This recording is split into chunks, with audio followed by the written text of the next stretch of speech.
Hello, everybody. This is Mr. Fasoni. I'm going to be doing another video today for you on 6.2.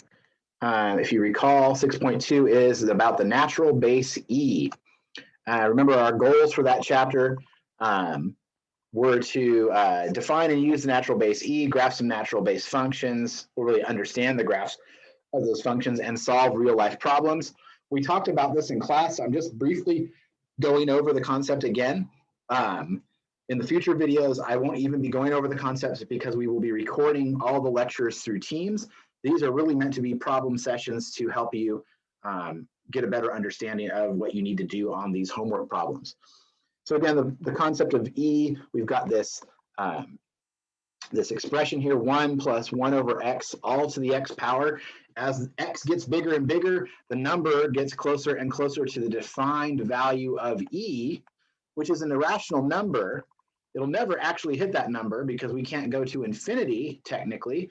But if we get larger and larger x values, they get more and more precise for the value of E. Now, just a reminder, if you ever need to use a decimal for E, just use to 3 digits, the thousandth place. 2.718 is sufficient.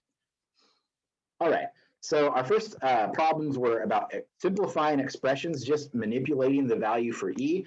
I'm going to do 5 of these really quick. These are all from the book, all odds. You can see the answers if you check the back of your book, but I think it's helpful to show how this works. So the first one, e to the third times e to the 5, that's just the product rule. Why is my pen? Oh, there we go. Let's change from red also. E to the third times e to the 5, the product rule just says that we can change a multiplication of exponents into an addition of the values. So it becomes e to the 3 plus 5 power, which is e to the 8. Next one, 11e to the 9th divided by 22e to the 10th. That is a quotient rule problem. The only thing we have to be mindful of is the fact that we also have a coefficient in front of both of these values for e. So I'm just going to try to kind of treat it like 2 different problems. It's going to be equivalent to 11 divided by 22 times e to the 9th divided by e to the 10th. Let's simplify 11 divided by 22. If you divide both the top and bottom by 11, we get 1/2. And then e to the 9th divided by e to the 10th, well, that's just going to be the quotient rule, which means that I turned division into subtraction. So that's going to be e to the 9 minus 10 power. I can rewrite this again. It's going to be 1/2 times e to the negative first. And then typically when we simplify, we want to get rid of any negative exponents. So instead of e to the negative first, I'm going to use the negative power rule. And that becomes 1/2 stays 1/2. And then e to the negative 1 becomes e to the, or e 1 over, can't talk today apparently, 1 over e to the first power, which is just 1 over e. At that point, I can multiply everything back together. And what I have at the end is 1 over 2e. That one was a little bit of work, but not too bad. The next one is about another concept that we talked about, the power of a power. So if I've got 5 times e to the 7x all to the 4th power, well, that power of a power, I can actually address this in multiple ways. But what I'm going to do is just effectively apply this 4th power to both terms inside the parentheses, because really this is a product inside. So I'm doing power of a power, but also power of a product. The 4 gets applied to both of the 2 values in the product. So what I end up having now is 5 and e to the 7x. Those are both going to be to the 4th power. I'll put this one in parentheses. And then I just evaluate the left value, 5 to the 4th. I can either use a calculator, or if I happen to remember what 5 to the 4th is, which I don't expect you to, 5 to the 4th is 625. That's 5 times 5 times 5 times 5. The second value, power of a power, remember that rule just says that I'm going to have my first power, and then that's going to be multiplied by the second power. So I've got e to the 7x times 4. I can continue simplifying. That's going to be 625 times e. 7x times 4 is going to be 28x. So my value here is 625 times e to the 28x. We can't evaluate exactly what it is because we don't know what x is. This expression, though, is ready to go if we do get an x value. If I find out that x is equal to 10, I multiply 28 times 10, get 280. E to the 280th power is a very, very large number, and then I'd multiply that by 625 to make it even larger. All right, the next one's something we didn't talk about in class, but there's rules for square roots as well. Remember, a square root, this is from Algebra 1. Another way to think about it is writing it in this format. 2 is my index, and everything is to the first power. So if I rewrite this as an exponent, it's really 9 times e to the 6x to the 1/2 power. And again, I'm just going to do power of a product.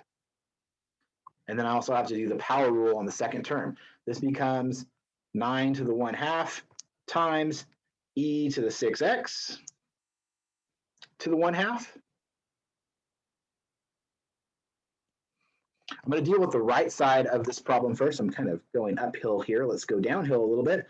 I'm going to leave 9 to the 1/2 just to make sure people understand what's going on with that. I'll come back to it. But e to the 6x to the 1/2 becomes e to the 6x times 1/2, which means I can rewrite it yet again as 9 to the 1/2 times e to the 3x. The e part is done. 9 to the 1/2, I can actually turn it back into a square root. This is just the square root of 9 to the first power, e to the 3x, oops, not e, not equals, times e to the 3x. Well, the square root of 9 we know is 3. So remember, the 1/2 power is just a different way of saying the square root. The square root of 9 is 3, and that's going to be 3 times e to the 3x. And again, we're ready to go. All right, one more to go. This one is actually easy. It looks hard, but it's the same concept as before. It's a product rule. So I'm going e to the x times e to the negative 6x times e to the 8. Well, with product rule, we're just adding things. So that's going to be e to the x plus negative 6x plus 8. And now I just have to simplify the exponent. I'm going to combine like terms. So I've got positive x and negative 6x. That's going to be e to the negative 5x plus 8. Now you can leave it like this, or I could convert it back into this, e to the negative 5x times e to the 8th. And then I could use the negative exponent rule to turn this into 1 over e to the 5x times e to the 8th. That just results finally in e to the 8 divided by e to the 5x. This would be the most correct answer here on the right. Always try to get rid of your negative exponents.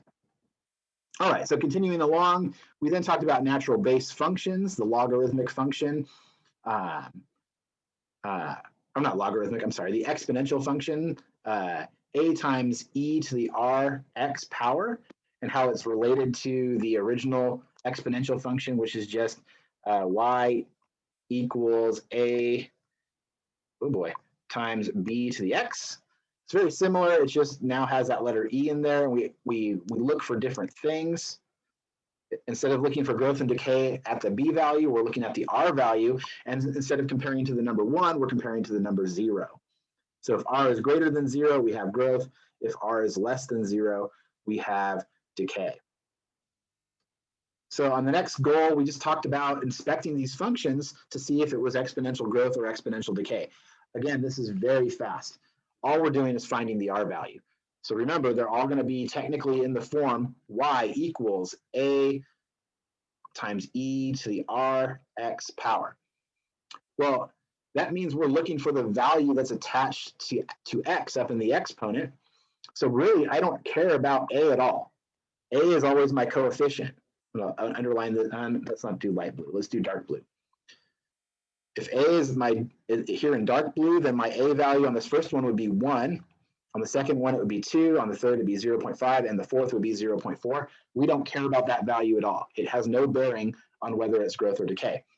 And if we look at all the other values, I've got E, which is everywhere, of course, because it's an exponential base E exponential function. And I've got X, of course, because that's my input. So the only thing I'm looking at is that number next to X. And I can very quickly do that. Let's do orange. So my R value on this one is 3. Well, if it's 3, then I've got growth. I'm just going to use a G. We've got a negative sign there. That negative sign means it's -1. -1 is smaller than 0, so it's going to be decay. Up here, I've got nothing in there, which means I have a +1 for my R value, so that's going to be growth. And then finally, -0.25, less than 0, that's a decay. So inspecting these becomes very, very fast. You're just determining if it's growth or decay. And if you were to graph those, you would see that it would be growth on the first and third ones and decay on the second and fourth. You can plug in your values for X, calculate E to whatever power, and then multiply it by the coefficient if there is one. And finally, you'd have your output value, your Y. You can do that with a T-chart, or you can use Desmos. All right. And then real life problems, we talked about compound interest, or interest where the rate is divided out over the time period and applied piece by piece. We had this nice formula in chapter 6.1. In chapter 6.2, we've got one for exponential, or for the base value E, and it's just a slightly different equation. This part in the middle and the n exponent all gets kind of rewritten to E to the R power. And again, that was part of the lecture. Before I get to that question, though, I do want to do these two, where I'm going to calculate my growth or decay rate. So I want to modify this. I'm starting off with something that looks like this, and I want to convert it into something that looks like this.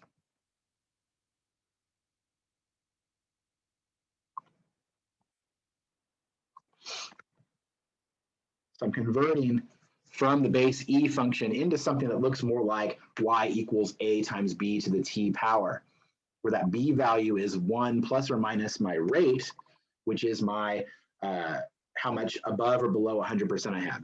If it's a positive R, I'm having growth. If it's negative R, it's going to be decay. So we already know when we're going to have growth and decay. On this first one, I've got -0.25 for my R value, so we know it's going to be decay. That's not really what we're trying to figure out, but it's a good way to make sure we're on the right track. And on the second one, it's going to be positive 0.4, bigger than 0, so it's going to be growth. So for 27, my goal is to modify this function. So I've got e to the -0.25t. I'm going to treat this just like I did the problem on chapter 1. I'm going to separate that into that power into two pieces. It's going to become a power of a power again. So e to the -0.25 to the t power. From here, it's all calculator work.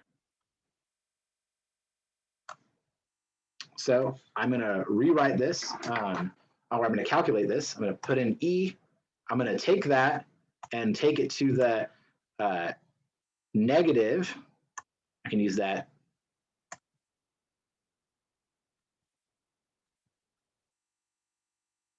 That ability in the calculator, the positive or negative sign. If I type 0.25 and I hit this button, it switches it from positive to negative. So this is all happening in parentheses.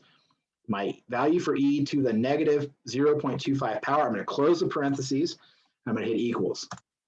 That gives me my value, 0.778, blah, blah, blah, blah, blah. I'm going to round that to 3 decimal places, so that's going to give me 0.779 because my 4th decimal place is larger than 5. So now it's y equals 0.779 to the t. This is my b value. If I want to figure out my growth or decay, I can convert it by setting it equal to 1 minus r. I know it's going to be decay because it's lower than 1. So 1 minus r equals 0.779. I do the algebra and I end up getting 0.221 is equal to my rate. So my decay rate really is, that was supposed to be an arrow, really is 22.1%. So I'm decaying by 22.1% every time period, whatever that time period is. So that's 27. Let's do 29. Let's see if I can fit it in here. Let's zoom in and just fit it in this spot here. So 29, it's going to be y equals 2 times e to the 0.4t. Same exact thing as before. This is going to be equal to e times, or 2 times e to the 0.4. That whole thing is going to be raised to the t power. I'm then going to calculate this stuff on the inside of the parentheses. E to the 0.4. Again, I'm going to use my calculator. E to the parentheses 0.4, close parentheses, equals sign. 1.492, because I've got an 8 in the 10,000ths place, so the thousandths place goes up to 2. So 1.492. Not a very cool number. You're thinking history, but it's 1.492. So we write this out. It gives us y equals 2 times 1.492 to the t. We know it's a growth function. We already knew that because it was 0.4. Now I just find my growth by setting 1.492 equal to 1 plus r. Again, I can calculate this for r very easily. It ends up being 0.492 equals r, which means my rate is equal to 49.2%. And this is growth. So every time period, my original 100% grows to 149% of its original value. All right, so that's 27 and 29. Let's do one more really quick. This is similar to what we did in class about with a friend's account. In this situation, we've got a situation with an investment account for a house and education. They earn annual interest compounded continuously. The balance H for the house fund after T years can be modeled by this equation. So we're calling it H. This is the same as our Y value or our A value if you're talking about finance. H equals 3224. This is in dollars, so $3,224 times E to the 0.05 T. The graph shows the balance in the education fund over time. So down here in this graph, this is just the education fund. So we're trying to figure out which one has the greater principal and which one has the greater balance after 10 years. Well, remember, in this one, we're actually using this equation now, A equals PERT. Well, this H, it just stands for house, but it's still the account amount. So this is my A, this is my P, and then E stays E. And then the R and the T, well, 0.05, that's going to be my R, and T stays T. So I already have all the pieces I know. The first account for the house principal,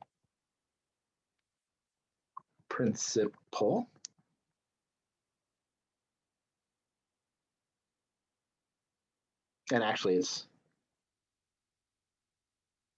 it principal with a LE or an AL? I always forget.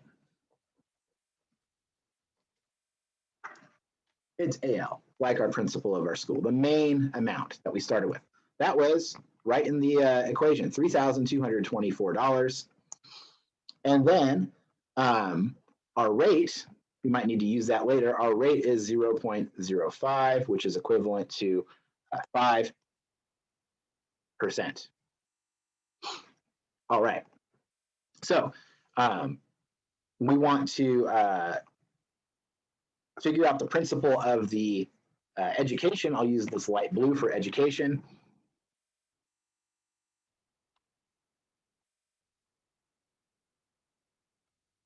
Well, the education principal, we can see that just by looking at the graph. We just go to the start time. Start time at 0 That was my starting amount, $4,856. So that one has the higher principal. So we've finished part one, and then the other part is which account has the greater balance after 10 years. We can't do any calculation to figure out the account balance after 10 years for the education account, but what we can do is we can look at the chart and figure out where 10 is going to be. Well, 10 years is going to be right there between 8 and 12. If I go up here, I can look at my graph, and it looks like I've got about a quarter of the way between 7,000 and 8,000. So I'm going to say this is an eyeball situation. I'm just eyeballing this or estimating this, but I'm going to assume that the at t equals 10, so at 10 years, I've got $7,250. All right. So we know how much the education account has. Now we have to go to the principal for the, I'm sorry, not the principal, the house account, and we need to do some calculations.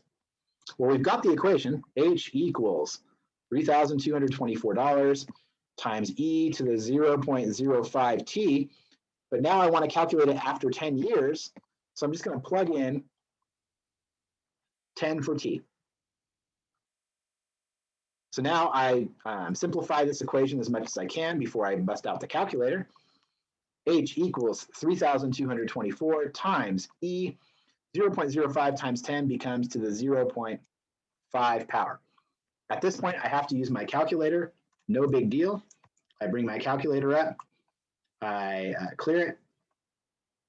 E to the, I'm just going to say 0.5. Now you're going to put this in parentheses. So 0.5 power equals 1.6487, blah, blah, blah. I'm going to just immediately multiply this. I don't need to round this in this case.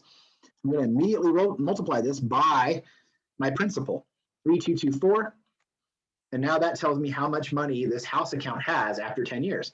And this account has $5,315.48. 53.15.48. So the answer to the part two of the question is the one with more money after 10 years is the education account. So it started with a $1,600 lead and ended with almost a $2,000 lead. I don't know which one is growing better. Maybe the house is slowly catching up. You could chart this out. Well, you can't chart it out very far. You can check it at 16 years and see where the house is, or maybe even 18 years on this chart. But after that, you don't really have an idea of where this education account is going because we don't have the equation. All right, so that's it. Those are some questions that are similar to the homework. Please use this to kind of guide you if you have questions. If you still aren't figuring things out, of course, feel free to reach out to me. All right, everybody, have a good day, and I'll see you in class.